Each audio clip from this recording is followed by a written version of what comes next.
All right. Good day, Dad. Today is Wednesday, July 3rd, one day before July 4th. Um, and what do you want to talk about? I'll leave it open for you. What do we want to Um, dive into? okay, I thought we'd talk about the French elections for just a little bit. I think they're it's quite a fascinating topic. There are two rounds, right? And we're between the two rounds. The first round was already held. If you remember, I think it was back about a month ago. This has all happened in quick succession. The elections, the Europe-wide elections, were held for the European Parliament, which is basically a powerless organization, but it is a chance to kind of conduct an opinion poll to see what the hoi polloi are thinking, right? The And what? it was the hoi polloi. That's like the Lao Bai Xing, the people, the masses, the unwashed masses. Hopaloi? What's Yeah, that hoi from? polloi. That's actually it just means the people, and it's from Greek, ancient Greek. Okay, I have no idea. Okay, all right. But anyway, so it came as a shock. I don't think it really changed anything in Europe because again, the European Parliament really doesn't have any power. But certain, in general, anti-establishment parties did very well in both Germany and in France. And in France, we're talking about the National Rally, right, which is Marine Le Pen's party. It got better than 30% of the vote, and Macron's party did very poorly. And then Macron, for some reason, everybody's trying to figure it out, called a snap election for for the National Assembly. That's the lower house, of Parliament in France. And so we already had the first round. There are two rounds. The way it goes is the first one, anybody can participate. And if any candidate gets better than 50% of the vote, that candidate becomes a representative for that district. Okay. So the end result was that the National Rally, Marine Le Pen's party, got 33% of the vote, a little better than 33%. There was an alliance of leftist parties, a Communist Party, a Socialist Party, another Socialist Party, and the Greens that got 28% of the vote. Now, I think that's a real kind of a hodgepodge. It's a lot of those leftist parties actually have very different views on things, including Ukraine. But they decided to get together, mainly because they wanted to fight the great boogeyman of the National Rally and Marine Le Pen. And then Macron's party got just 20% of them. Now there are a lot of shrieks, and everybody is saying, including the leftists, is saying that our number one priority. This is what happens again and again in France. There's been the eternal specter of the National Rally, actually, and its predecessor, which was the National Front. Going back, and ever since like 2000 and earlier, whenever it looks like they're going to gain power, and I think maybe the first time was early 2000s. It was back then. It was Marine Le Pen's father, Jean-Marie Le Pen. The National Front did unusually well in an election, and then so there was immediately panic and hysteria, among the establishment, and they just said, they built these alliances, anything to prevent him and his party from gaining power. And so they've done that again, and they did it again a few years ago, and they're trying to do that right now. And it's not clear if they're going to succeed this time. I guess one Well, thing. Yeah, go ahead. I was going to say, well, why are they so afraid of Marine Le Pen's party? Is she equivalent to like a Trump-like character? What's so scary No, about Marine she Le Pen? she is not. She does not have the personality of anything like a Trump character. She's not. She comes across as being a rather reasonable person, and in general, it's hard to say. What is it that causes all the hysteria? Really, there's like on Ukraine and relations with Russia. She tends to kind of Yeah, she criticizes Russia and supports Ukraine, but says we should not get involved. We should try to find ways to negotiate with Russia, maintain relations with them and trade with them, which just seems to me like is as moderate a position as you could choose, and very reasonable. And I don't know why that would cause hysteria. I think the main thing is the question of immigration. And actually, the National Rally's position, it seems to me, is again very moderate. It's not that they're demanding that like non-French or people that are not of French ancestry should be deported. Nothing like that, right? They want to restrict immigration. It actually seems kind of milquetoast, kind of rather weak. What I is mean, again, but there is this tremendous hysteria that's been built up over the last few decades within the establishment center left against any sort of immigration restrictions, and this is actually very. It contradicts, what the left, the old left, advocated, both here in the United States and in Europe. For example, back in the just 2-3 decades ago, the communists in France were solidly opposed to immigration. And for obvious reason, they're it used to be what the left was all about is they were the party of the workers, right? And they wanted to protect their workers, and they saw, unrestricted mass immigration as a weapon that, the bosses were using to depress wages and to undermine unions and so forth. And that, again, that's the way, American Democrats, leftists thought. Some very well-known personalities, including people considered to be on the radical left, like Cesar Chavez, obviously of Mexican ancestry. He opposed, unrestricted immigration because, again, he saw that as harming his own people who were there, and he saw it again as an instrument of the capitalist class. And it's, truth be told, it's like one of the major proponents of unrestricted immigration in the U.S. is, within the media, is like the Wall Street Journal. Big business loves, mass immigration. It means lower wages. It means cheap labor, an unlimited supply. and more people to sell to, right? Yeah, More so, population.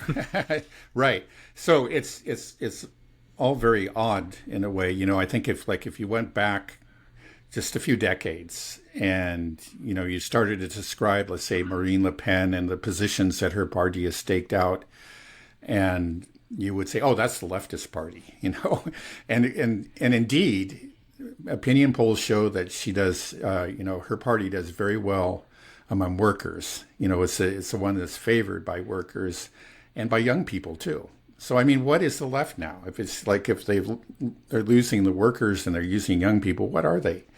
And then what is it? You had Mélenchon, he is leader of this leftist coalition in France. Again, he's shrieking, we got to do anything. And so it's just like to support Macron, Macron and his people who are, the epitome of what the left used to hate, right? They're the pro-war party. They're the, they're all about globalism and capitalism, right?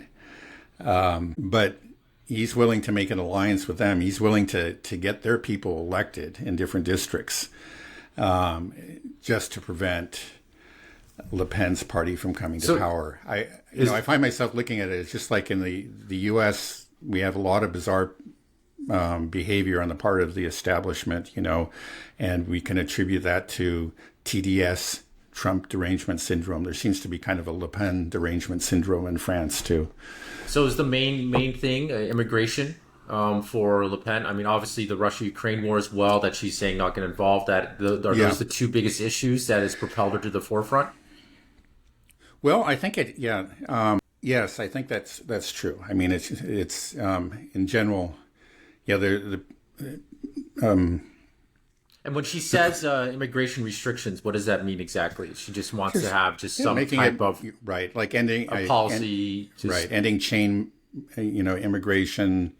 Just reducing in general the flow, not actually cutting it off entirely or anything. It's actually pretty modern. Her father was much more hardline than she was.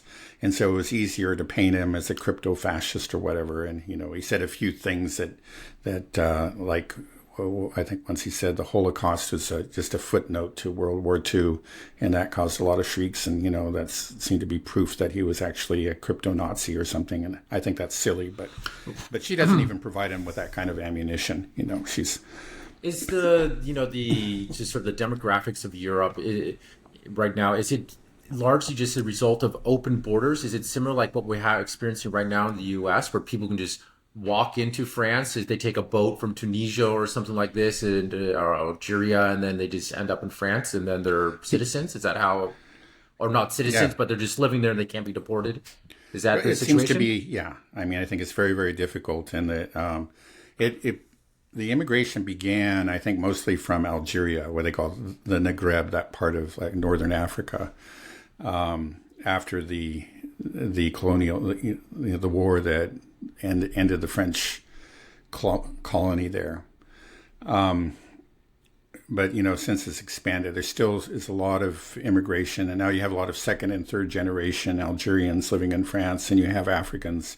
You have people that got across the Mediterranean on a boat, or entered some other part of Europe and then got to France because there was a better deal for them in France. Quite a few go on to England. Just in general, it's it's sort of like there are laws on the books, but they're not very strictly enforced. There's a very powerful faction within all these countries that is actually believes that there should be no restrictions on immigration. It's just like what you see the slogan, like every human being is legal or something. And again, this is a very much a newfangled thing. You can, look, I know reasonable people can disagree on it, but it's not what the left was all about at one time. The left was about protecting the workers that they represented, and they've ceased to do that. I mean, it's just clear as day. And so what has left become? It's I think it's become some kind of unholy alliance of supporters of American hegemony, and that's manifested in the policy vis-a-vis Russia and Ukraine. Globalism, which would be unrestricted trade in capital flows, but also unrestricted flows of people, all these things, and identity and woke politics, that all these things are combined. And it's something that, it's definitely a minority of people actually are by the whole package. But these are the people that have the power. Like in France, again, you say workers are against that, kind of like average rural French people are against it. Now you get the immigrants and the children and grandchildren of these immigrants on the side of the left, but they don't, they obviously don't support the woke stuff or whatever. It's just a marriage of convenience. And I guess they're both kind of looking as that they can use the other. The establishment's using them really as a battering ram against Le Pen and her people, as a way to break down French identity. But then those people are thinking, well, okay, we're going to, we want to bring in more of our people because eventually we want to have a society that's built in our own, according to our own program, which, is for a lot of them a Muslim view of the world. Well, why do you think that this is just a Western type of ideology, this idea of open borders, and illegal immigration is just okay? It's such a crazy idea, especially for, someone like me that's spent over 10 years living in Asia. You can't just walk into a country. That's absurd. You can't just walk into Japan and live there, or walk into China or Korea. The visa process is something that all of us expats have to go through, and we always bitch and moan about it, but it's just, we understand. And just the idea that you could just walk into America and it's okay and they'll take care of you, or into Europe is such a strange foreign concept for any other nation. And if you've been outside of the West, you will understand that immediately if you live in another country. Well, even if you go to Mexico, I mean, we of course have many Mexicans in America. And but Mexico itself has very strict immigration policies. So if you're in Guatemala and you want to go to Mexico, no way. But This is my if you're in theory. Guatemala, you pass through Mexico to make it to the U.S. and there you're welcome. Right, You know, right.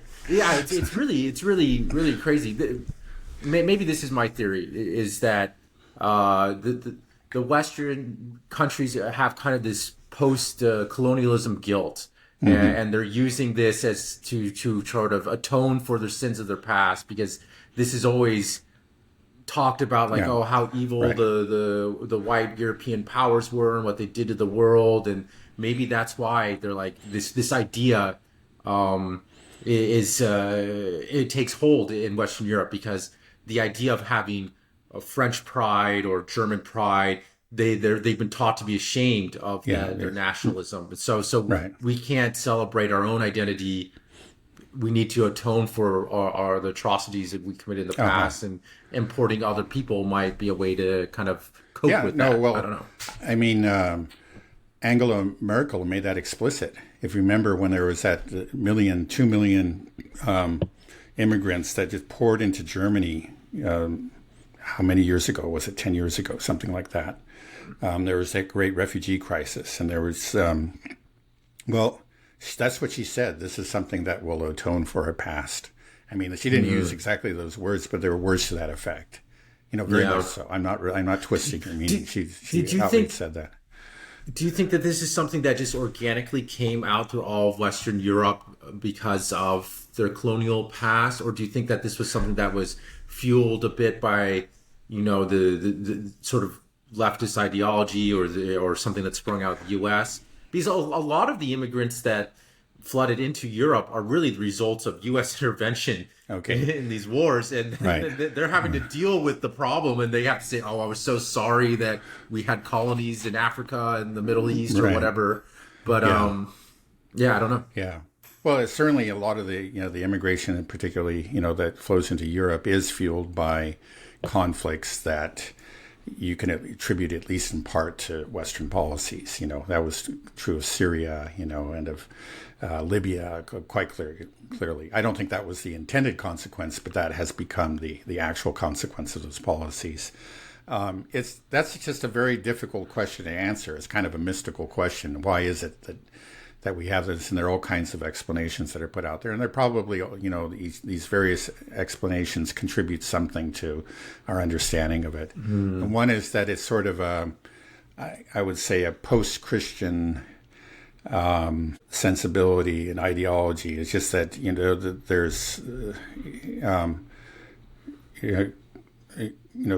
Christians speak of original sin and the fallen nature of man, and but it had a theological sense that wasn't applied in the form that we're seeing right now. But it's just that we're living in a post-Christian world where certain Christian ideas have become greatly distorted, corrupted, and it's part of this new religion of where we have these sins, and that we have to seek redemption, not through prayer and fasting and repentance, but through a political kind of repentance, right, by bringing in immigrants. And that's how we wash away our sins. Again, this is the kind of language that you see people using. Now, there's also let's say you could call it the anti-Semitic theory, which is put forward by people like Kevin. Oh gosh, how can I forget his name right now? Kevin Bacon. No. No. Right. It'll come to me. I'm terrible with names. They're always slipping my mind. But it's just that Jews as a group see it in their interest to break down the identity, the coherence, the cohesiveness of European societies, especially white Christian European society. They see this as their enemy. They blame that for the persecutions that they suffered, in the past, and Really? the most extreme form, of course, being under Hitler. And so they have a policy of supporting mass immigration and racial diversity, cultural diversity within these countries to break down the core identity. And they say, well, that way we're safer. There'll never be a Hitler in the future if we can do that. Really? Do you think that's a conscious thought that of a lot of powerful Jews? I don't think it's at all ridiculous. I think there's a lot to it. I don't think you can attribute everything to it. But like I was saying, like each one of these theories, I think, contributes something. And I think it's a little bit harder to push that in Europe because there just aren't very many Jews. Now there are in France, it's a very small segment of the population, but it is quite influential. In the U.S., it's a larger segment and it's very, very influential. And I think you can make that argument pretty well there. And I was struck because I think I told you, I grew up, there were a lot of my classmates and friends and so forth were Jewish. And I always, assumed that all Jews were, leftist political activists in favor of diversity. That's what you would find. And then when I went to Israel, about 13 years ago, I was just assuming that that's the kind of society I would find and say, no, actually the people that are in favor of diversity in Israel, are very hard to find. They're like hen's teeth. They just barely exist.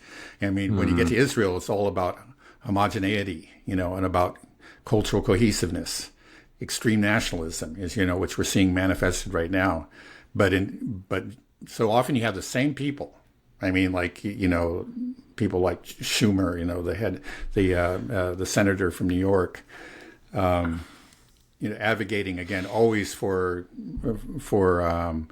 diversity and for a weakening of the core identity here in the U.S., but at the same time favoring extreme nationalism within Israel. And so I think there is something to that. I mean, and it's just like, okay, well, they're only 2% of the population, but this is a very influential 2% of the population. And it really has, without a doubt, I think. But why would do they feel like it would make Jews safer in their own country if we break down the cultural idea, Christian cultural identity? Yeah. I mean, well, I think, some conservative Jews have come out and said that this is just crazy. And actually, well, especially since it seems, that like the number one philo-Semites in our country are now conservative Christians of a certain type, right? Mm-hmm. And so some Jews have come out and said this, but this is this is set in motion. You go back to the 60s and 70s. That's just not the way that the Jews looked at it when a lot of these policies were established, like when the immigration was reformed in the 60s. I mean, I think there are a lot of Jews that may have done, I think it's probably not so rational, it's just that it's just this sort of this kind of visceral fear or hatred of white Christianity among Jews of a certain stripe, white Christians, and seeing them as being, the eternal oppressor, and just looking for any ways to kind of to knock them off their pedestal. I think that's quite clear. I mean, if you just now we may be coming to a different point in history, but for the last few decades, that was true. I don't think it's very rational, but it's just sort of a lot of things in politics are not rational. Yeah, so it's hard to. I mean, I've met Jews in college, been friends with some. I've met Israelis and things like this. It just when I think about Ben Shapiro is a conservative Jew, right? Obviously very Zionist, but I don't think he's someone that wants open borders. So right. Maybe it's an old thing. Again, I say that we're coming to maybe a different stage in the history. But as up until now, we are getting more conservatives, and like the alliance between Israel, the Netanyahu is looking more to the right side of the political spectrum. That used not to be true. That used to really be Jews were almost overwhelmingly, and they still are, largely leftist, but they used to be overwhelmingly leftist, and so it was now we have a different kind of political landscape, and I think that this is beginning to shift. But these policies were set in motion a long time ago. Like in the U.S., the immigration policy was really set in the 1960s. Yeah, it's really interesting to think about why this is, a Western phenomenon. I mean, yeah. Again, I don't want to. I don't want to, put it all on the Jews or whatever. I think that's part of it. It's just, especially in the United States, I think it's hard to say that it isn't. But there is also something that's internal within, I think, Christian culture, post-Christian culture, that's particularly susceptible to that. But you're right. When you get outside of the West, you just don't find it, and people don't even know what you're talking about. Yeah. Right. I mean, I like to think of, think about Japan, for example. That was an imperial country that took huge swaths of land and committed horrific atrocities in China, the rape of Nanjing and all these experiments.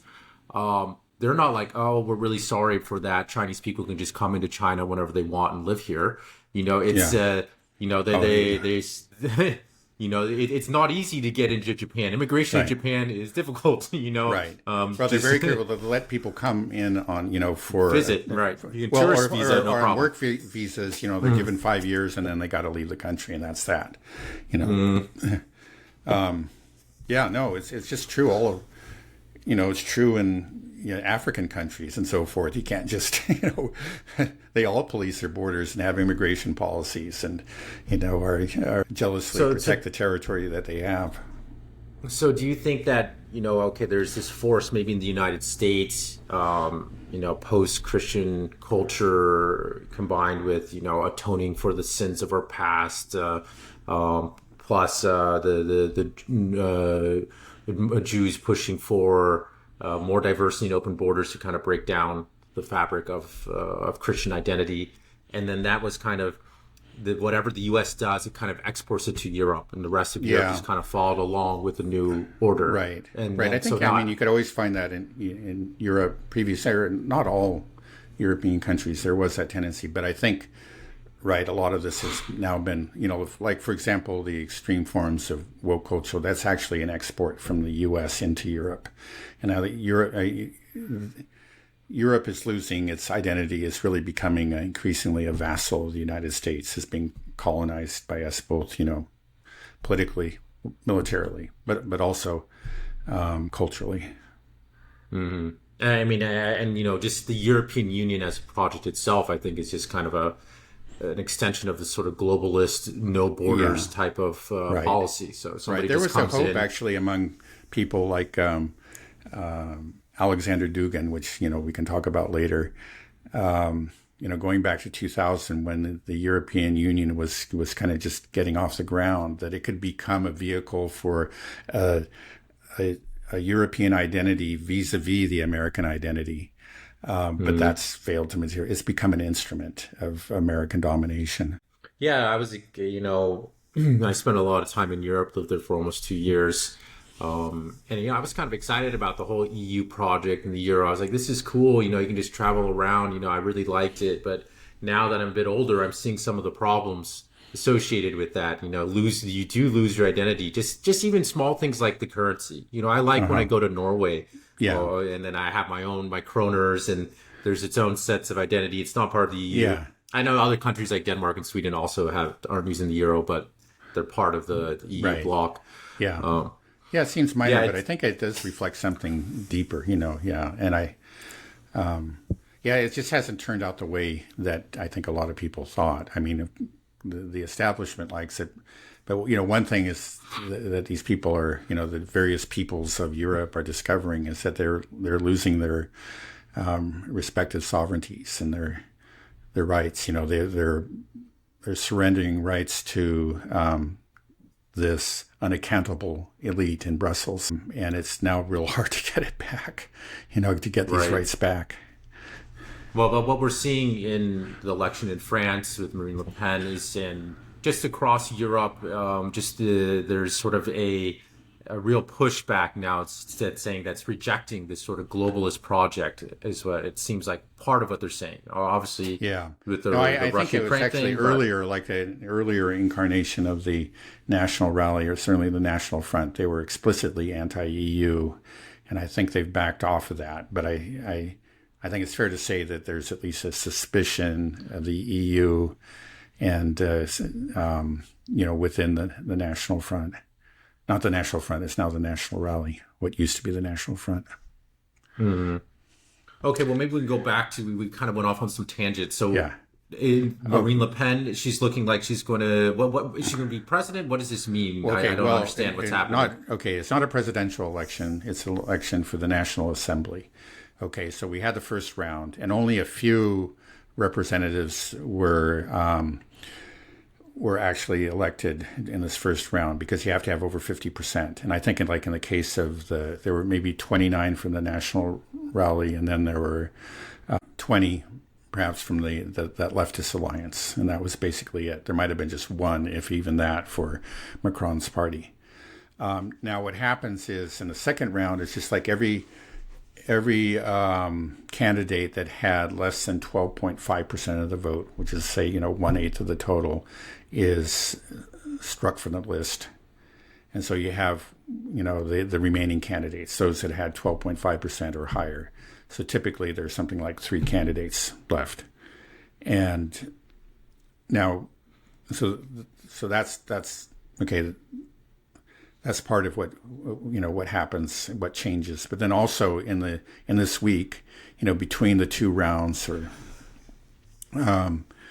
the parties can get together and negotiate, and so now you have a lot of again, you have this anti national rally coalition being put together.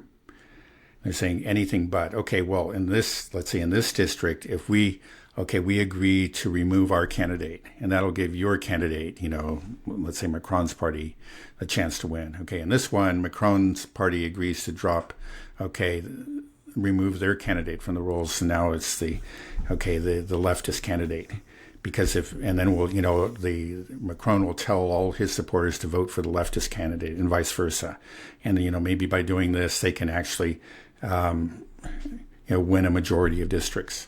Now, right now, there's a possibility that some of one thing is actually, they can tell their voters what to do, but they can't control them. So there may be some leftist voters who actually say, "Hey, I'm going to vote for Le Pen because I don't care what you guys say. I think, actually because for me it's about workers." Interesting. Like one of the places where Le Pen's party won was actually in a district that had voted communist for like the last 50 years. And so wow. it been actually flipped here. So you could see some of that happening.